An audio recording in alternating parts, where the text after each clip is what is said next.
I never thought I'd become the kind of man who tracks his wife's movements through credit card statements and hotel receipts. Dr. Michael Torres, that's me, professor of thermodynamics, respected researcher, and until 6 months ago, a trusting husband. But there I was on a Tuesday evening in February, staring at my wife Sarah's laptop screen, feeling my world tilt off its axis. It started innocently enough. Sarah had asked me to print her latest provisional patent filing for our tax records. She was in the shower, and her laptop was open on our shared desk in the home office. The document was already on screen. Novel synthetic pathways for pharmaceutical intermediates, provisional patent application 17,234,891st. I'd seen hundreds of Sarah's patents over our 12 years of marriage. She was brilliant, methodical, and prolific in her research. But something about figure 3 in this particular filing made me pause. The molecular structure showed a synthetic pathway that tickled the edge of my memory. The elegance of the bond arrangements, the specific approach to carbon-carbon coupling. I'd seen this before. Where? I muttered to myself, leaning closer to the screen. The late afternoon sun cast long shadows across our cluttered desk, highlighting coffee stains and scattered journal papers.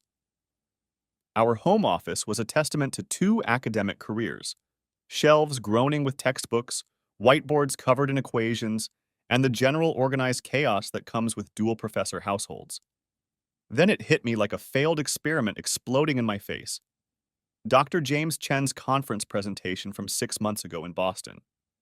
He'd presented a novel approach to molecular synthesis that had impressed even my non-chemistry-focused mind. The way he'd explained the bond angles, the specific catalysts used, it was all there in Sarah's patent, dressed up in slightly different notation, but fundamentally identical. My hands trembled slightly as I navigated to her patent folder. Sarah kept meticulous digital records, a trait I'd always admired. Her folder structure was date-organized, with subfolders for provisional applications, full patents, and rejections. The provisional folder caught my eye. 7 new filings in the past 18 months. That was unusual, even for someone as productive as Sarah. I opened the first patent from 18 months ago. Standard Sarah work, building carefully on her previous research into pharmaceutical applications. The second, from 15 months ago, showed similar incremental progress. But the third patent, filed 14 months ago, marked a distinct shift. The approach was more daring, the molecular structures more elegant. It was still recognizably Sarah's work, but with a new flair that seemed influenced. My academic mind kicked into pattern recognition mode. I pulled up my calendar and started cross-referencing. The third patent was filed on March 15th of last year. I scrolled back through my calendar. The Boston Conference on Advanced Chemistry had been March 3rd. 5. Sarah had attended. So had Chen. Just a coincidence, I told myself, but my fingers were already opening the fourth patent. Filed May 30th. I checked the calendar again. Chicago Symposium on Molecular Design, May 20th, 22. Both Sarah and Chen had presented. Fifth patent, July 22nd. San Diego International Chemistry Meeting, July 8th, 10. Sixth patent, October 5th. Detroit Pharmaceutical Research Conference, September 23rd, 25. Seventh patent, December 18th. Miami Chemical Innovation Summit, December 6th, 8. Every single time. The shower turned off upstairs. I quickly printed the patent I was supposed to be printing and closed the laptop, my mind racing. There had to be an explanation. Collaborative influence at conferences was normal. Scientists built on each other's ideas all the time. But this pattern... Did you get the printout? Sarah called from upstairs. Got it, I replied, surprised at how normal my voice sounded. I'll leave it on the kitchen counter. Thanks, honey. Be down in a minute. I walked to the kitchen, placed the papers on the counter, and poured myself a scotch. My hands were steady now, but my mind was anything but. I needed more information before I jumped to conclusions. After all, I was a scientist. I dealt in facts, not speculation. But as I stood there, sipping Lagavulin and watching the evening light fade, I couldn't shake the feeling that I'd just uncovered the first thread of something that would unravel everything. Chapter 2. The investigation begins. That night at dinner, I studied my wife with new eyes. Sarah chatted about her day with her usual enthusiasm. A new graduate student showed promise. The department's ancient centrifuge had finally given up the ghost, and Chen was pushing for more lab space again. Chen seems to be everywhere these days, I commented, cutting into my chicken with perhaps more force than necessary. Sarah laughed. Tell me about it. The man thinks he owns the entire chemistry building, but I'll give him credit. His recent work has been impressive. Did you see his paper in JACS last month? JACS, the Journal of the American Chemical Society. I had seen it, actually. And now that I thought about it, some of the molecular families in that paper bore a striking resemblance to Sarah's patent hash 4. I might have skimmed it, I lied. Remind me what it was about. Oh, he's developed this fascinating approach to synthesizing complex pharmaceutical precursors. Very elegant work. He uses this unusual catalyst that... She paused, perhaps realizing she was about to describe something very similar to her own recent patent. Well, it's pretty technical. Probably boring for a thermodynamics guy. Try me, I said, forcing a smile. I like hearing about your field. But Sarah had already changed the subject, asking about my upcoming lecture series. I let her redirect the conversation, filing away her discomfort for later analysis. After dinner, Sarah claimed exhaustion and went to bed early. Long day at the lab, she said, kissing me on the forehead. Don't stay up too late grading. I waited until I heard our bedroom door close before returning to my study. Armed with a fresh cup of coffee and grim determination, I began my investigation in earnest. First, I pulled up Chen's Google Scholar profile. James Chen, PhD, Professor of Chemistry, Specialist in Organic Synthesis and Pharmaceutical Applications.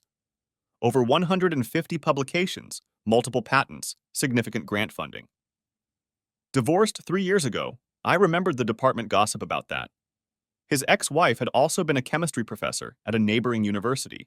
The divorce had been acrimonious, something about irreconcilable differences that everyone suspected meant infidelity. Next, I created a spreadsheet. Column A, conference dates. Column B, Sarah's attendance. Column C, Chen's attendance. Column D, patent filing dates. Column E, notable similarities. As I filled in the data, the pattern became undeniable. Not only did Sarah file patents after every conference where both she and Chen attended, but the technical evolution of her work directly paralleled his.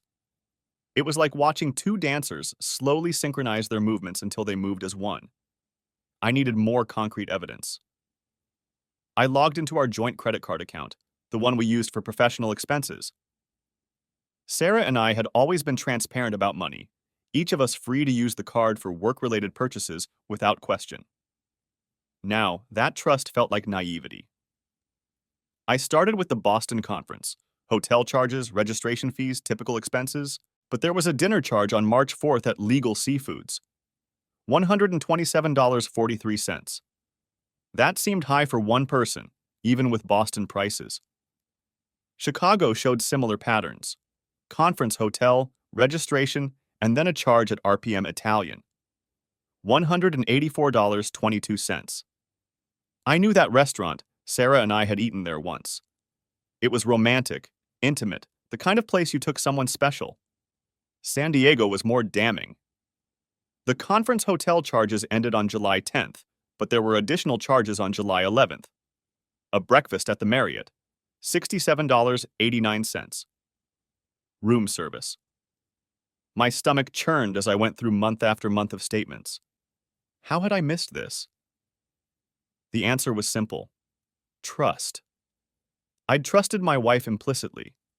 When she said she was at a conference, I believed her.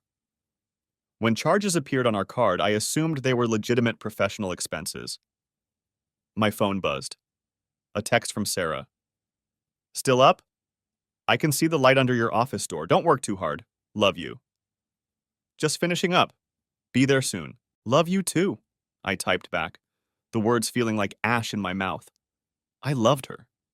That was the hell of it. Despite what I was discovering, I still loved the woman I'd married 12 years ago. The brilliant grad student who'd challenged my thinking, made me laugh, supported my career while building her own. But that woman seemed increasingly like a stranger compared to the one filing patents based on another man's ideas. Chapter 3. Diving Deeper. The next morning, I called in sick to the university. Margaret, our department secretary, was surprised. "You haven't taken a sick day in 3 years, Michael. Are you all right?" "Just a stomach bug," I said.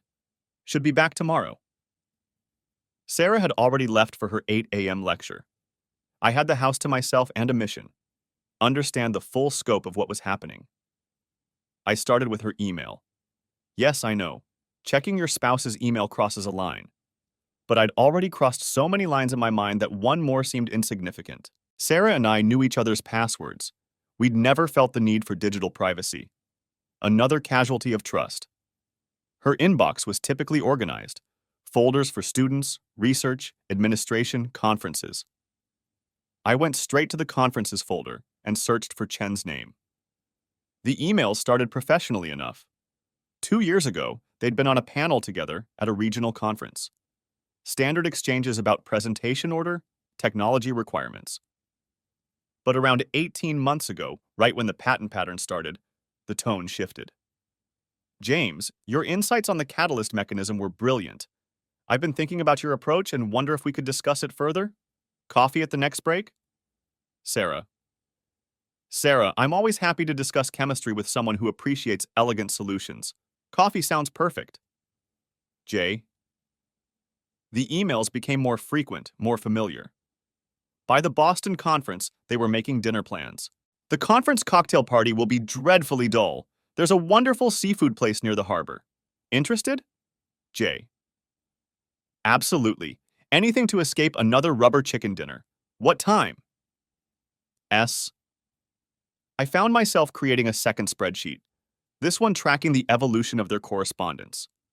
Professional to friendly to familiar to what? The emails never crossed into explicitly romantic territory, but the subtext was clear. Inside jokes developed. References to shared meals, shared ideas, shared moments. One email from after the Chicago conference made my blood run cold. "James, I've been thinking about your approach to the synthesis problem we discussed. What if we combined your catalyst system with my extraction method? I think we might have something revolutionary. Can't wait to explore this further." S. Chen's reply: "Great minds think alike." I was up all night sketching out that exact combination. This could be bigger than either of us imagined. "When can we meet to discuss?" J. The timestamp on Sarah's email: 2:47 a.m. She'd told me she'd gone to bed early that night, exhausted from the conference. I switched to our university's building access system. One perk of being on the safety committee was having access to the entry-exit logs for security purposes. I'd never imagined using it for this. I pulled up Sarah's access history for the past year. Most days showed a predictable pattern: arrive between 7:30 and 8 a.m., leave between 5 o'clock and 7 p.m. But there were anomalies. Days when she'd told me she was working late showed exits at 6 p.m. Days when she'd said she had early meetings showed arrivals at 9 a.m. Cross-referencing with Chen's access logs revealed the truth. On days when Sarah left early, Chen's logs showed similar patterns. They were synchronizing their schedules. My phone rang. Sarah's ringtone, our wedding song. I let it go to voicemail. "Hey, honey, just checking in. You sound terrible in the message you left Margaret. There's soup in the freezer if you're feeling up to it. I've got faculty meetings until late, but I'll try to come home early to take care of you. Love you." Faculty meetings. I checked the university calendar. There were no faculty meetings scheduled for today. Chapter 4. The Confrontation with Evidence. I spent the rest of the day building my case like I was preparing for the most important presentation of my life. By evening, I had a complete timeline of conferences, patents, and correlations, email evidence of increasing intimacy credit card records showing suspicious charges, building access logs proving lies about whereabouts, a comparative analysis of their published work showing convergent thinking, but I needed more. I needed confirmation from an external source. I called Brad Steinberg, my old MIT buddy who'd become my conference drinking partner over the years. Brad was a gossip, but he was also observant and surprisingly discreet when asked. Michael, how's life in the Midwest? Brad's Boston accent was as thick as ever. Can't complain. Hey, Brad, I need to ask you something, and I need you to be straight with me. Sounds serious. What's up? You were at the San Diego conference last July. Did you notice anything unusual about Sarah and James Chen? There was a long pause. When Brad spoke again, his jovial tone was gone. Michael, what's this about? Please, Brad, it's important. Another pause. They presented in the same session. Had some pretty intense discussions about methodology afterward. Lot of one-on-one time at the mixer. He cleared his throat. They left together around 9. Said they were going to continue discussing some collaboration. That's all I saw. Thanks, Brad. I appreciate the honesty. Michael, is everything? I'll explain later. I owe you a beer. Several beers. After hanging up, I sat in my study, staring at the evidence I'd compiled. The rational part of my brain said I needed to confront Sarah directly, have an adult conversation about what I'd discovered. But another part, a colder, angrier part, wanted something more. I thought about my career built on precise measurements and predictable outcomes. I thought about Sarah's patents, representing years of work and potential millions in licensing fees. I thought about Chen, smug in his superior lab space and growing reputation. And I thought about revenge. Not the hot, passionate kind that leads to screaming matches and thrown dishes. The cold, calculated kind that a thermodynamics professor could appreciate. The kind that used the very systems they'd exploited against them. That's when I noticed something interesting in my patent analysis. In their eagerness to file patents based on their collaborative insights, both Sarah and Chen had missed some crucial prior art. Papers published years ago that, if properly cited, would invalidate several of their claims. They'd been so caught up in each other that they'd gotten sloppy. A plan began to form. It was cruel, perhaps disproportionate, but it was also poetic. They'd built their affair on shared molecules and stolen moments at conferences. I'd destroy it with those same molecules, publicly and professionally. I opened a new document and began typing. Provisional patent application, novel synthetic methods, combining Torres and Chen methodologies with applications in pharmaceutical manufacturing. If they wanted to play with patents, I'd show them how the game was really played. Chapter 5. Setting the Trap. Over the next week, I became someone I didn't recognize. By day, I was Professor Michael Torres, teaching thermodynamics and pretending my world wasn't imploding. I joked with colleagues, graded papers, and met with students, all while planning the professional destruction of my wife and her lover. Sarah noticed my distance but misattributed it. You've been quiet lately, she said one evening, curling up next to me on the couch. Is it the Peterson grant review? I know how stressful those can be. The Peterson grant. I'd forgotten about it entirely. Yeah, just a lot on my mind. She squeezed my hand. Well, I have good news that might cheer you up. Remember that provisional patent I filed last month? The pharmaceutical synthesis one? Legal says it looks strong. Could be a significant licensing opportunity. That's wonderful, I said, fighting to keep my voice neutral. That patent, the one based on Chen's Boston presentation, would be the first domino to fall. We should celebrate, she continued. Maybe take that trip to Napa we've been talking about? Just the two of us? The guilt in her voice was subtle but unmistakable. She was trying to reconnect, probably sensing that something had shifted between us. Too little, too late. Maybe after the semester ends, I said. Lots going on right now. She nodded, disappointment flickering across her face. Of course, just let me know if you want to talk about anything. I'm here. The irony of that statement wasn't lost on me. She was here, but she'd also been in Chen's hotel room in San Diego, in romantic restaurants in Chicago, in late-night collaborations that produced patents. That night, I finalized my trap.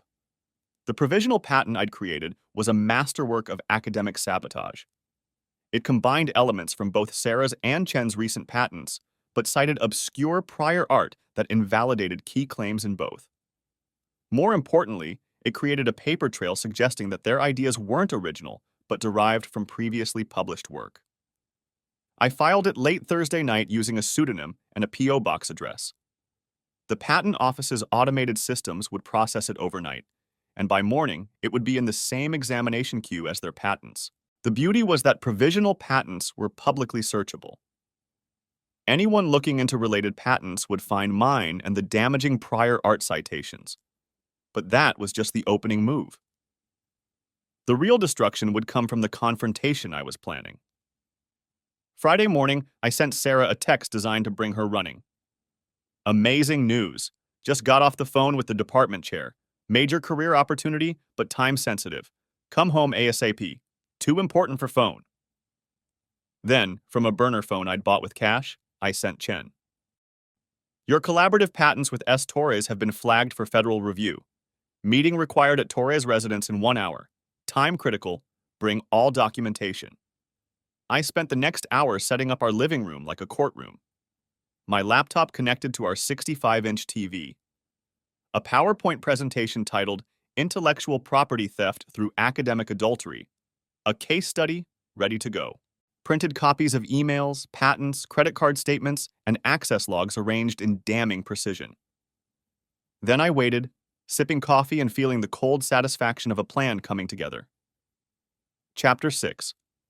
The reveal. Sarah arrived first, breathless and excited. She'd clearly rushed from the lab. Her turtle-top university lab coat was still on, safety goggles pushed up onto her head. Her face was flushed with anticipation. Michael, what's the opportunity? Is it the Beckman Endowed Chair position? I knew the committee was impressed with your work. I gestured to the couch. Have a seat. We're waiting for one more person. Her brow furrowed. Who? Why would anyone else need to be here for your career news? The doorbell rang. I smiled, but there was no warmth in it. Your collaborator. The color drained from Sarah's face as I walked to the door. Behind me, I heard her sharp intake of breath, the rustle of fabric as she stood abruptly. She knew. In that moment, she knew everything was about to come crashing down. I opened the door to reveal James Chen, holding his phone with the anonymous text displayed. He wore casual clothes, jeans, and a Cornell University polo shirt, clearly not expecting a formal meeting. His confusion was evident. Michael? He looked from me to his phone and back. I got this message about patents being flagged. Come in, James, I said, stepping aside with exaggerated courtesy. Sarah's here. We can discuss your collaboration properly. Chen's eyes found Sarah over my shoulder.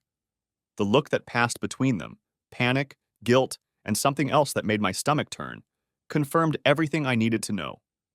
This wasn't just professional collaboration. This was personal. I don't understand, Chen stammered. But he entered anyway. The three of us stood in an awkward triangle in our living room, the space that had hosted so many dinner parties and game nights now feeling like a tribunal chamber. Please, both of you, sit, I said, picking up the remote. I have a presentation prepared that I think you'll find illuminating. Sarah perched on the edge of the couch like she might bolt at any moment. Chen took the armchair, his body language screaming discomfort. I remained standing, the remote in my hand like a weapon. Michael, what is this? Sarah's voice cracked. If this is some kind of joke. No joke, I interrupted. This is a data presentation. You're both scientists. You appreciate the power of well-organized data, don't you? I clicked to the first slide. The title filled the screen in 72-point font. Intellectual Property Theft Through Academic Adultery, a case study in professional misconduct.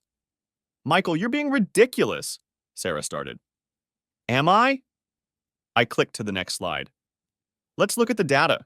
7 patents filed in the past 18 months. Every single one filed within 14 days of a conference where you both presented. Coincidence? The slide showed a timeline with conference dates in blue and patent filing dates in red. The correlation was undeniable. Collaborative influence is normal in our field, Chen said, finding his voice. Scientists build on each other's ideas. Absolutely, I agreed. Which is why I dug deeper. Slide 3. Click. The screen filled with side-by-side comparisons of molecular structures. Notice the evolution of Sarah's work. Her early patents show her typical methodical approach. But starting 18 months ago, we see a dramatic shift. Suddenly, her work develops flourishes that are signature Chen techniques. Meanwhile, Chen's publications begin incorporating Sarah's systematic frameworks. You didn't just share ideas, you synchronized your thinking. Sarah was crying now, silent tears streaming down her face. Michael, please, you don't understand. Oh, but I do. Click. Slide 4. Hotel receipts. Sarah, you extended your stay in San Diego. The conference ended on July 10th. You checked out July 11th. The Marriott room service charge for breakfast was $67.89. Rather expensive for one person, don't you think? How dare you go through our credit card statements, our shared finances that you used to fund your affair. Click. Slide 5. Email correspondence showing the evolution from professional to personal. My favorite is from 2:47 a.m. after the Chicago conference, where you're discussing revolutionary combinations. You told me you went to bed early that night. Chen stood abruptly. This is inappropriate. I'm leaving. Sit down, I commanded, my voice sharp. We're just getting to the best part. Something in my tone made him comply. I'd never been a physically imposing man, but rage has a way of adding gravitas. Slide 6. Click. Building access logs. Sarah, on 17 occasions in the past year, you told me you were working late. The access logs show you left by 6 p.m. Interestingly, Chen's logs show similar early departures on those same days. Were you synchronizing your schedules? You tracked our movements. Sarah's tears had stopped, replaced by indignation. That's an invasion of privacy. Privacy? I laughed bitterly. You want to talk about privacy? How about the privacy of our marriage? The privacy of our bedroom that you violated every time you came home from him? We never, Chen started. Never what? Never meant for it to happen? Never thought you'd get caught? Never considered that your affair would leave a trail of molecular evidence? Click. Slide 7. Prior art that invalidates 3 of your recent patents. See, when you're busy in hotel rooms, you miss things. Important things. Published work that predates your innovations. Chapter 7. The destruction begins. Chen's phone started buzzing insistently. He glanced at it and his face paled. It's the patent office. Ah, yes, I smiled coldly. That would be about the provisional patent I filed this morning. It combines both of your recent work and cites extensive prior art. The automated system flags these things very efficiently now. You filed a patent based on our work? Sarah stood, fury replacing guilt. That's theft! No, that's karma. I simply demonstrated that your original ideas weren't so original. The patent office takes prior art very seriously, as do department chairs, journal editors, and grant committees. Chen's phone rang, an actual call this time. He looked at the caller ID with growing horror. It's Dr. Williams, the department chair. Better answer, I suggested. She's probably wondering why a senior faculty member has been filing patents that appear to be derived from, let's call it, collaborative inspiration. Chen stepped into the hallway to answer. We could hear his side of the conversation clearly. Yes, Dr. Williams. No, I wasn't aware. The patent office? I understand. An investigation? Yes, immediately. Sarah's phone began its own symphony of notifications. Emails, texts, calls. She looked at me with desperate eyes. Michael, you don't understand what you've done. This will destroy everything. Our careers, our reputations. Our marriage, I finished. That's already destroyed. I'm just making sure the people responsible pay the appropriate price. Chen returned, his face ashen. They're suspending me pending a full investigation. freezing all my research grants. They want all my patent documentation by Monday. We need to coordinate our response, Sarah said to him, then caught herself. I mean, we need to each respond appropriately to our departments. Oh, don't stop on my account, I said. The we is already well documented. In fact, I pulled out my phone and showed them my email sent folder. I've already shared that documentation with some interested parties. The list of recipients was extensive. Patent office, both department chairs, journal editors, conference organizers, even the university legal departments. No, Sarah whispered. Michael, no. You sent this to everyone? Everyone who needs to know that two respected researchers have been filing patents based on pillow talk rather than legitimate research. Yes. Chen's phone rang again. He looked at it like it might bite him. It's Jennifer, my ex-wife. Oh, did I forget to mention? I said innocently. She got a copy, too. Thought she might be interested to know why your marriage really ended. Turns out she's been wondering about some patent timing herself. Chapter 8. The Complete Unraveling. What followed was a masterclass in watching two lives implode in real time. Chen's phone became a constant source of panic. Calls from his ex-wife's lawyer, from the university legal department, from collaborators suddenly questioning their joint work. He paced our living room like a caged animal, each ring bringing fresh disaster. Sarah had collapsed back onto the couch, scrolling through her phone with increasing horror. The chemistry Twitter is already talking about it. Someone leaked. Oh God, they're calling it #patentgate. Social media does love a good scandal, I observed, especially when it involves sex, lies, and molecular structures. This is your revenge? Sarah looked up at me, mascara streaking down her cheeks. Destroying two careers because your ego got hurt? My ego? I laughed harshly. You think this is about ego? This is about fraud. Academic fraud, financial fraud, marital fraud. You didn't just cheat on me, Sarah. You cheated on everything we're supposed to stand for as scientists. We made mistakes, Chen interjected, still clutching his phone. But this response is disproportionate. Disproportionate. I pulled out a folder I'd prepared. Let me show you proportionate. Here's every hotel receipt, every extended stay, every romantic dinner charged to our joint account. 18 months of lies, documented in credit card statements. You know what that comes to? $8,743.67. That's what you spent on your affair using our money. I turned to a fresh page. Here's the potential licensing value of the patents you filed based on your collaboration. Conservative estimate? $2.3 million. That's what you were willing to steal based on hotel room chemistry. Sarah stood abruptly. I want you to leave. This is still my house, too. Actually, I said, reaching behind the couch for another folder. About that, divorce papers. Already filed. I'm seeking full ownership of all marital assets, citing your research fraud as financial infidelity affecting our economic stability. My lawyer thinks it's a slam dunk, especially with the evidence I've compiled. You've been planning this, Chen said, a note of unwilling admiration in his voice. This isn't just about catching us. You've been strategizing our complete destruction. I'm a thermodynamics professor, I replied. I understand chain reactions.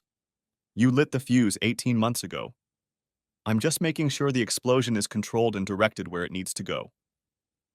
Sarah's department chair was calling now. She looked at the phone like it was a live grenade. I can't deal with this right now. You'll have to eventually, I said. Dr. Morse is very thorough. She'll want to understand why your patent filings show such suspicious timing. Why your work suddenly started resembling a colleague's. Why university resources might have been used to facilitate an inappropriate relationship. We need lawyers, Chen said to Sarah. Good ones. Intellectual property specialists. We. Sarah turned on him, sudden fury in her eyes. There is no we, James. There never was. This was just... Just what? I asked, genuinely curious. Just sex? Just excitement? Just the thrill of shared secrets and synchronized patents? You wouldn't understand, Sarah said quietly. Try me. She looked at me then. really looked at me, perhaps for the first time in months. When was the last time you were excited about anything, Michael? When did you last feel passionate about your work, about life, about us? So you decided to find passion in another man's hotel room and express it through patent filings? It wasn't like that. The ideas, the creativity. When James and I worked together, it was electric. We pushed each other, challenged each other, screwed each other, I finished. I don't poeticize it, Sarah. You had an affair and tried to monetize it through fraudulent patents. Chapter 9. The aftermath begins within hours. The chemistry world was ablaze. Someone, I suspected Brad, who never could resist a juicy story, had leaked the basics to academic Twitter. #PatentGate was trending among scientists. Memes appeared with surprising speed, molecular structures arranged in heart shapes, captioned, "When your collaboration gets too close." I left Sarah and Chen to deal with the incoming disaster and drove to the Hilton downtown, where I'd booked a room 2 days earlier. My bags were already there, packed with methodical care. Clothes, toiletries, my essential books, and copies of all the evidence. The original documents were with my lawyer. By evening, my phone was buzzing with messages from colleagues. Most were variations of shock and sympathy. A few were more interesting. "Michael, I'm reviewing patents from the last 2 years. Found 3 more with suspicious timing. How deep does this go?" Patricia Morse, Sarah's department chair. "Dude, the chemistry Reddit is going insane. Someone started a database of conference dates and patent filings. You've started something?" "Brad, Mr. Torres, this is Jennifer Chen's attorney. She'd like to thank you for the information provided. It will be very helpful in recovering assets from the divorce." Unknown number. I turned off my phone and poured myself a scotch from the minibar. Outside my window, the city lights twinkled indifferently. Somewhere across town, Sarah was probably fielding calls from the university legal department. Chen was likely trying to salvage his research group and grants. Tomorrow would bring more fallout. Investigations would begin. Committees would form. Careers that took decades to build would crumble in weeks, all because 2 brilliant chemists couldn't keep their personal and professional lives separate. I raised my glass to the window. "To molecular evidence," I said to no one. "May it always reveal the truth." Chapter 10. The Professional Execution. The next 2 weeks passed in a blur of legal meetings, university investigations, and media attention. The story had everything academia loved to gossip about: sex, fraud, and high-stakes intellectual property theft. Chemistry blogs dissected the patents. Twitter detectives mapped conference attendance. Reddit spawned multiple threads analyzing the molecular structures for signs of collaborative influence. I maintained a studied silence publicly while working behind the scenes to ensure the investigation was thorough. When Patricia Morse asked me to provide a detailed analysis of the patent similarities, I delivered a 47-page document that was clinical in its devastation. When the Patent Office requested clarification on prior art, I supplied a comprehensive literature review that invalidated not just the 3 patents I'd initially identified, but 6 others filed by both parties. Sarah tried to contact me repeatedly. Calls, texts, emails, even a handwritten letter delivered to my hotel. I responded only through my lawyer. The divorce proceedings moved forward with mechanical efficiency. Massachusetts was an equitable distribution state, but my lawyer argued successfully that Sarah's professional misconduct constituted economic fraud against the marriage. The house would need to be sold, but I would receive 70% of the proceeds. Chen fared even worse. His ex-wife's lawyer, armed with my evidence, successfully argued that several patents filed during their marriage were community property that Chen had hidden during their divorce. She filed for recovery of assets with prejudice. His department launched a full investigation into all his patents from the last 5 years. His research group, 15 graduate students and postdocs, faced an uncertain future. But the real destruction came from the academic community itself. Science runs on trust and reputation. Once those are broken, recovery is nearly impossible. Conference invitations were quietly withdrawn.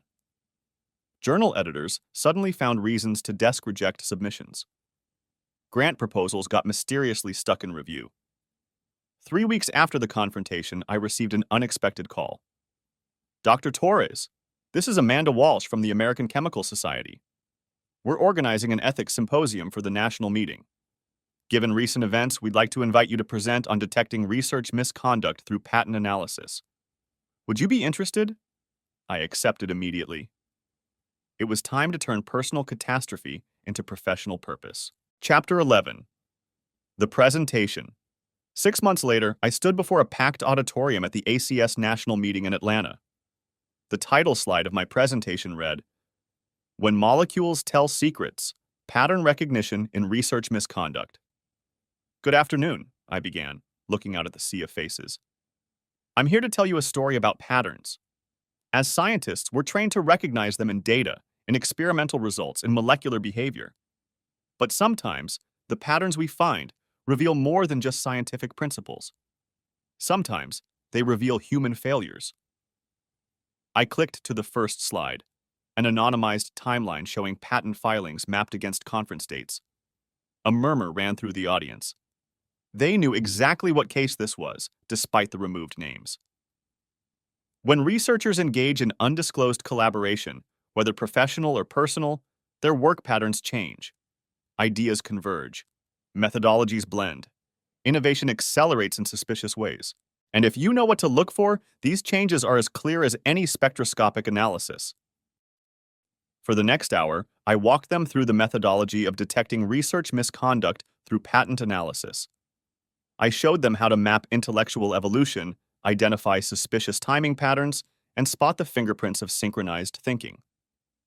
I presented it as a dispassionate academic study, but everyone knew the personal cost behind the data. During the conda, a young postdoc raised her hand. Dr. Torres, how did you maintain objectivity when the subjects were personally connected to you? I'd prepared for this question. When you discover patterns suggesting misconduct, you have two choices.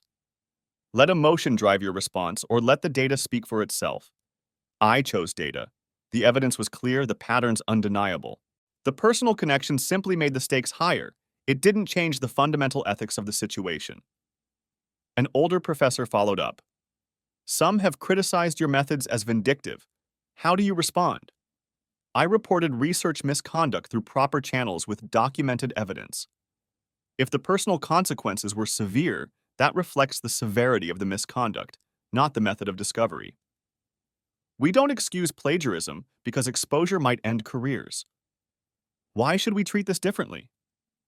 The audience applauded, but I noticed several people discreetly checking their phones, likely reviewing their own collaboration patterns. The Torres Protocol, as it was being called, had already uncovered 3 other cases of undisclosed collaboration at major universities.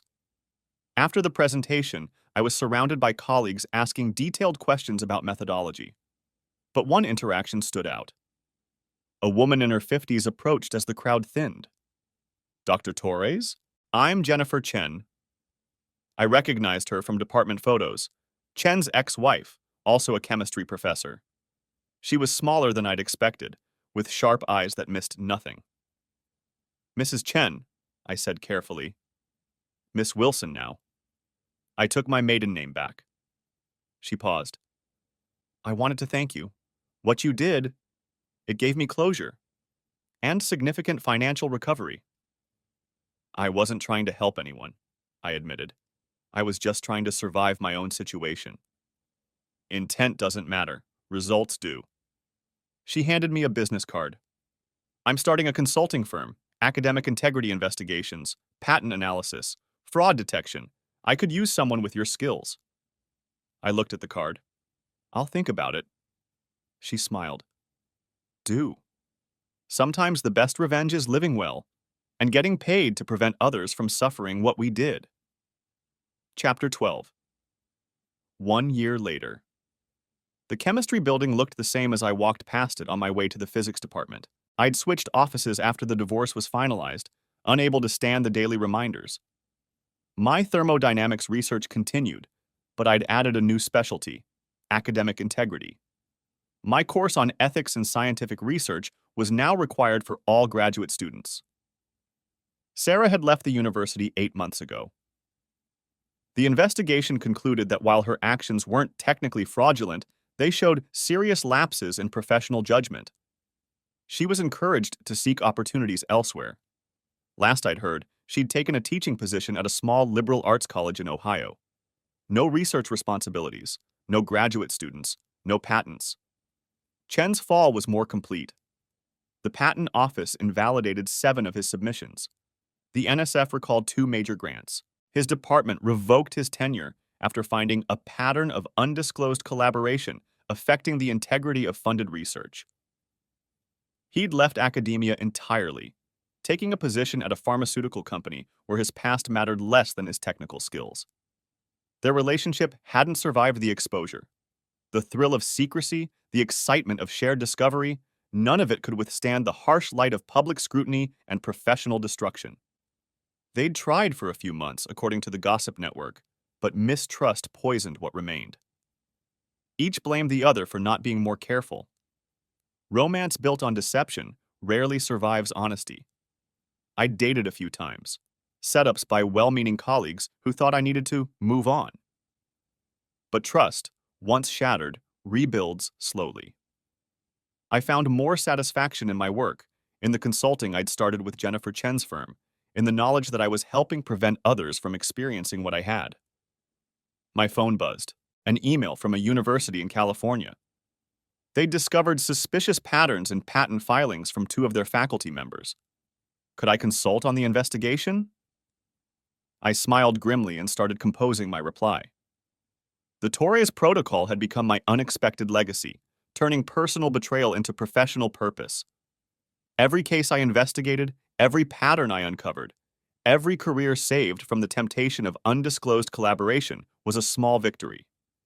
Sarah had asked me once when I'd last felt passionate about anything.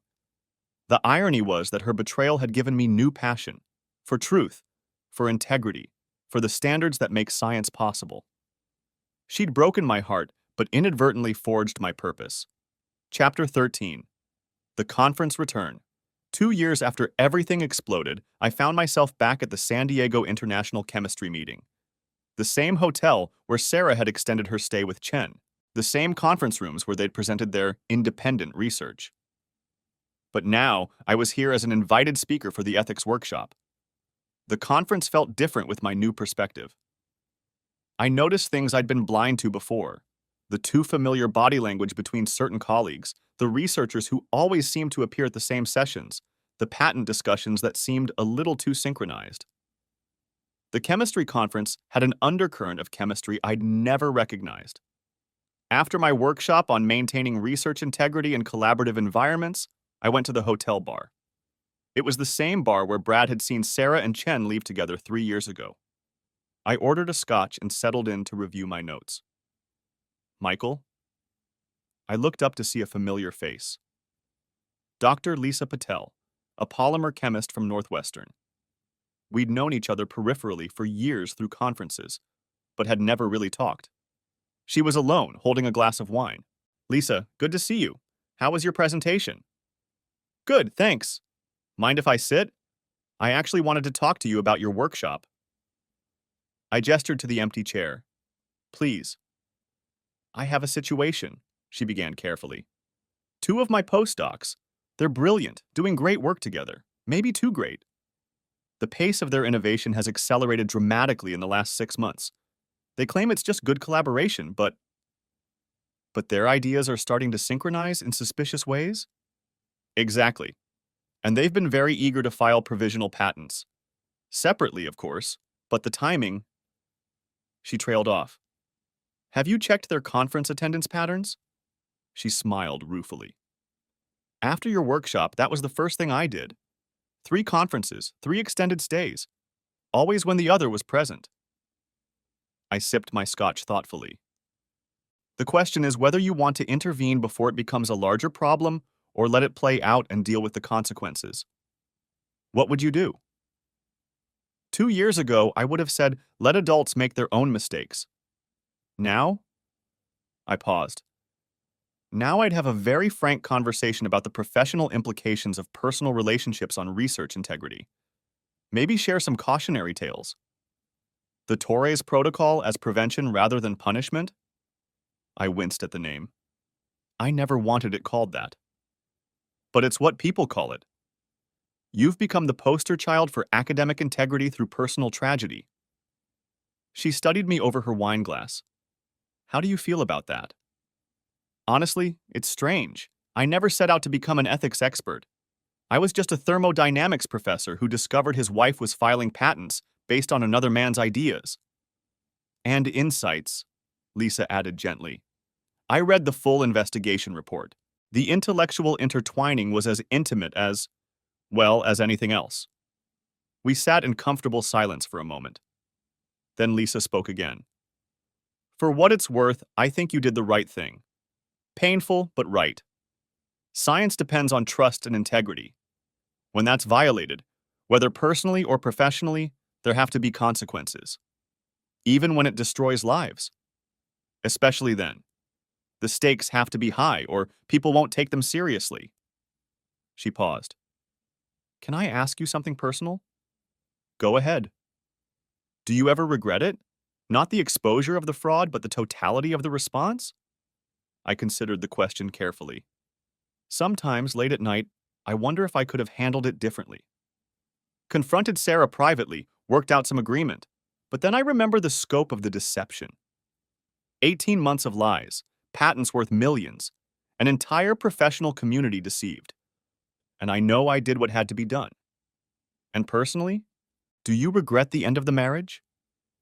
The marriage ended the moment she chose to share her ideas, and herself, with Chen.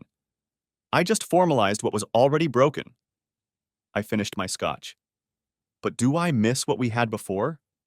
Every day. Trust, once broken, can't be repaired. Only replaced with something different. Lisa raised her glass. To something different, then. And to colleagues who understand the importance of integrity. We clinked glasses, and I felt something I hadn't experienced in 2 years. A spark of genuine connection with someone who understood both the professional and personal costs of maintaining standards. Chapter 14, New Beginnings. My collaboration with Lisa began professionally. She consulted me about her postdoc situation, and I helped her navigate the delicate conversation about research integrity and personal relationships. The postdocs, faced with the potential consequences laid out starkly, chose to maintain professional boundaries. Their work continued to be excellent, but the suspicious synchronization stopped. Over the following months, Lisa and I found reasons to talk regularly. First about ethics cases, then about research, then about life beyond the lab. She'd been divorced for 5 years. Her ex-husband, a surgeon, had chosen his career over their marriage in a more conventional way. She understood the complexity of rebuilding after betrayal. The funny thing, she told me over dinner 6 months later, is that I'm grateful for my divorce now. Not for the pain, but for the growth. I became a better scientist, a better mentor when I stopped trying to balance someone else's ego with my own ambitions. I know what you mean, I replied. I never would have chosen this path, but I can't deny it's made me more effective. My students learn about integrity alongside thermodynamics. My research includes human factors I never considered before. And personally, she asked, her dark eyes curious but kind. I'm learning to trust again, slowly, carefully, with full documentation and proper attribution, I added with a wry smile. She laughed. Speaking of attribution, I should mention that this dinner is not a professional consultation, just to be clear for any future patent filings. Noted for the record, this is purely social interaction with no expectation of intellectual property development. Although, she said, leaning forward slightly, I do have some ideas about polymer applications in your thermodynamic systems that might be worth exploring. Professionally, of course.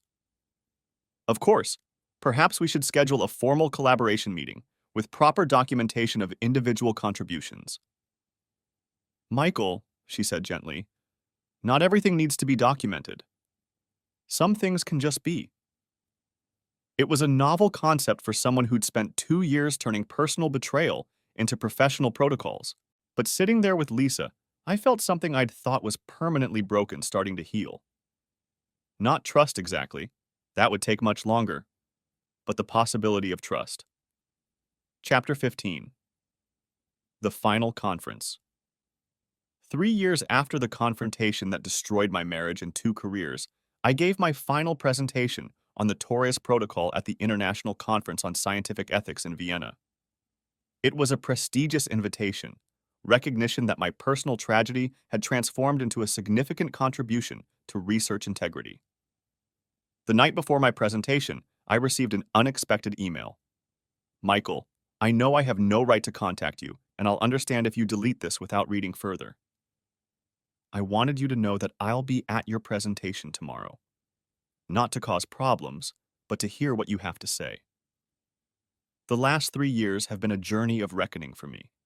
I lost my career, my reputation, and most importantly, the trust of someone I loved. I've spent countless hours in therapy trying to understand how I let excitement and passion override ethics and commitment.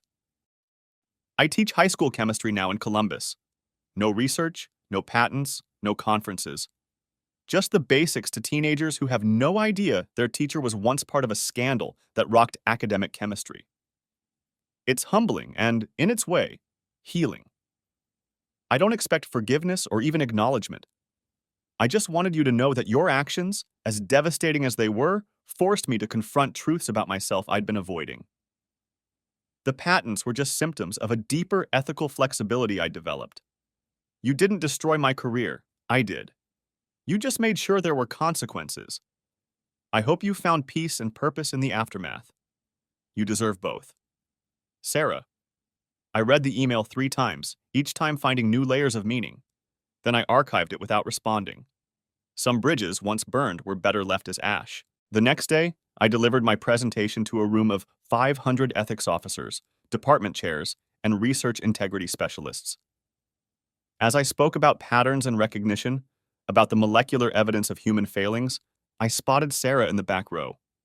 She looked older, tired, but somehow more at peace than I'd seen her in years. The Torres Protocol, I concluded, is not about punishment or revenge.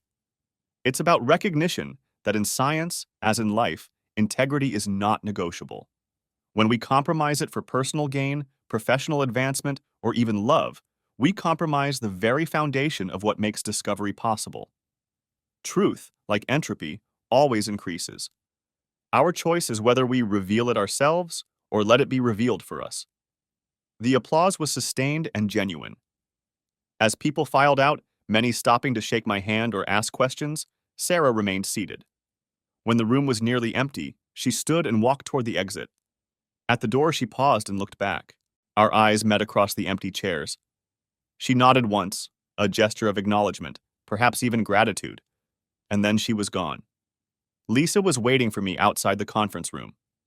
We'd been together officially for 6 months, taking things slowly, building trust through transparency. She'd heard about the email, had offered to come to Vienna for support. "How do you feel?" she asked, taking my hand. "Like a chapter is finally closed," I said. "Properly cited and referenced, ready to be shelved." She smiled. "Ready to start writing a new one? With proper co-authorship attribution?" "Always," she laughed. "I've learned from the best about the importance of documentation." As we walked through the streets of Vienna, past buildings that had witnessed centuries of human drama, I reflected on the strange journey that had brought me here. A thermodynamics professor who discovered his wife's affair through patent filings, a betrayed husband who turned personal pain into professional purpose, a man who learned that molecules, like hearts, could break and reform into something entirely different. The Torres Protocol would be my professional legacy, a method for detecting the intersection of personal relationships and professional misconduct. But my personal legacy was still being written, one careful, documented step at a time. In thermodynamics, we learned that energy is never destroyed, only transformed. The energy of betrayal had transformed into purpose, the heat of anger had cooled into determination, and the entropy of a broken marriage had led to a new equilibrium, different but stable. As Lisa and I headed back to our hotel, my phone buzzed with a new consultation request. Another university, another suspicious pattern of patents and conferences. The work continued, the protocol lived on, and somewhere in a high school in Columbus, teenagers were learning about molecular bonds from a teacher who understood all too well how easily they could break. But that was her story now, not mine. Mine was walking beside me through the Vienna evening, discussing polymer applications and dinner plans with equal enthusiasm. Mine was the knowledge that from the ashes of deception, truth had emerged stronger. The molecules never lie. People do. But in the end, the truth, like energy, is conserved, waiting to be discovered by those willing to look for the patterns. Epilogue. 5 years later, the auditorium at MIT was packed beyond capacity for the 5th annual Torres Symposium on Research Integrity. What had started as a single presentation had grown into a movement, with universities worldwide implementing versions of the protocol to maintain academic standards. I sat on the stage with the other panelists, including Jennifer Chen Wilson, whose consulting firm had grown into the premier academic integrity investigation service in the country. Lisa was in the audience, now my wife of 2 years, pregnant with our first child. We'd joke that the baby would be the most thoroughly documented child in history, with proper attribution for all genetic contributions. The moderator was introducing the panel when a question from my past suddenly became relevant again. A young graduate student had been caught falsifying data, claiming pressure from her advisor had driven her to it.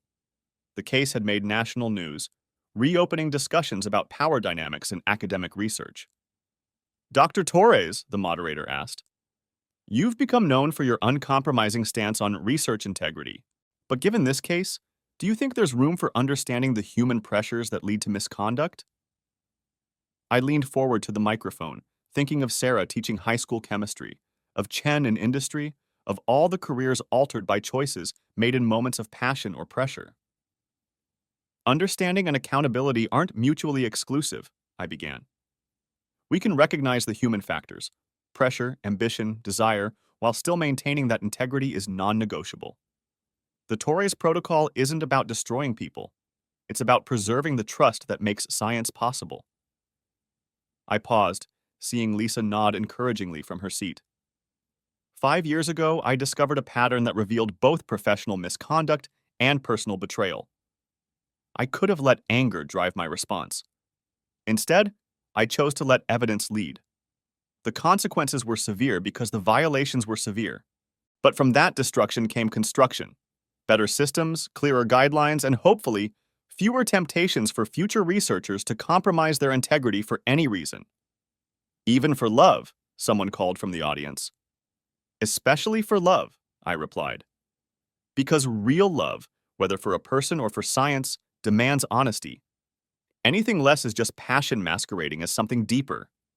The symposium continued for 3 days, with presentations on new detection methods, case studies from around the world, and workshops on preventing misconduct before it started. The Torres Protocol had evolved from a personal vendetta into a professional standard, protecting careers by making the consequences of violation crystal clear. On the final evening, I found myself once again in a hotel bar, this time surrounded by colleagues who'd become friends, united by a shared commitment to integrity. Jennifer raised a toast. To patterns recognized, truths revealed, and the courage to act on both. We drank, and I felt the last vestige of bitterness finally dissolve. The man who discovered his wife's affair through molecular structures was gone, transformed into someone who found purpose in prevention. The patents that had revealed so much had long since been invalidated or expired, but their true value had been in the lessons they taught. Lisa found me as the evening wound down, her hand resting on her growing belly. Ready to go home? Ready, I said, taking her hand. As we left, I glanced back at the bar where it all began. Not this physical bar, but the type of place where conferences and connections blurred professional lines. Somewhere, in some hotel bar, researchers were making choices that would define their careers and their character. Most would choose wisely. Some wouldn't.